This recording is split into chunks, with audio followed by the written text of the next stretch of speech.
दोस्तों, अक्सर आपने देखा होगा कि कुत्ते हमेशा खुले में ही सहवास करते हैं। आखिर ऐसा क्यों है?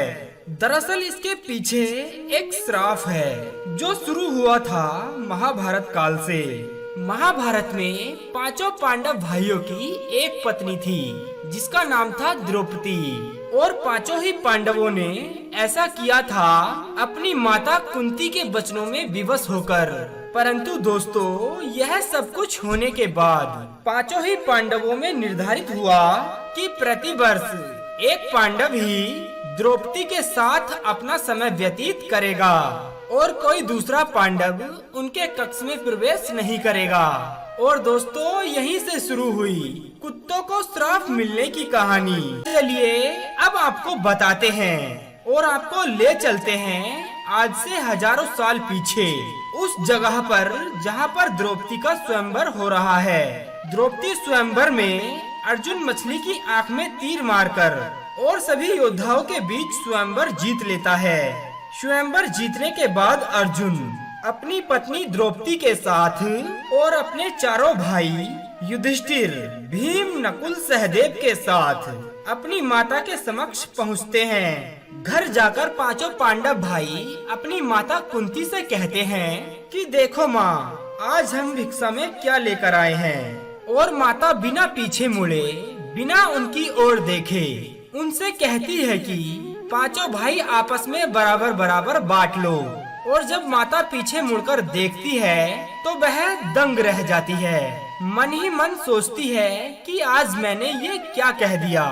और पांचों पांडव भाई भी एक दूसरे के मुंह को देखने लग जाते हैं। इसके उपरांत युधिष्ठिर कहते हैं कि माता का दिया गया वचन, यह कहा हुआ वचन हमारे लिए सर्वोपरि है और इसके लिए पांचों पांडव भाइयों का विवाह द्रौपदी संग कर दिया जाता है। पांचों पांडवों को बराबर का स्थान मिले, इसके लिए एक नियम बनाया गया था। नियम ये था कि एक समय में पांचों पांडवों में से एक ही भाई द्रौपदी के साथ समय व्यतीत करेगा।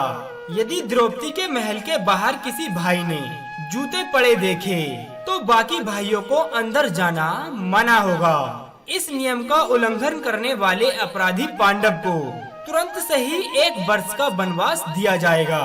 एक दिन युधिष्ठिर द्रौपदी के साथ द्रौपदी के महल में थे, परंतु उनके जूते एक कुत्ता उठाकर ले गया। जब अर्जुन द्रौपदी से मिलने आए तो उसे महल के बाहर कोई जूते नहीं दिखाई दिए।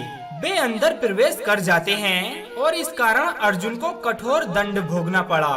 तभी अर्जुन को 1 साल के लिए वनवास जाना पड़ा। इस वजह से द्रौपदी बहुत दुखी हो गई। द्रौपदी इस बात से काफी शर्मिंदगी भी महसूस कर रही थी।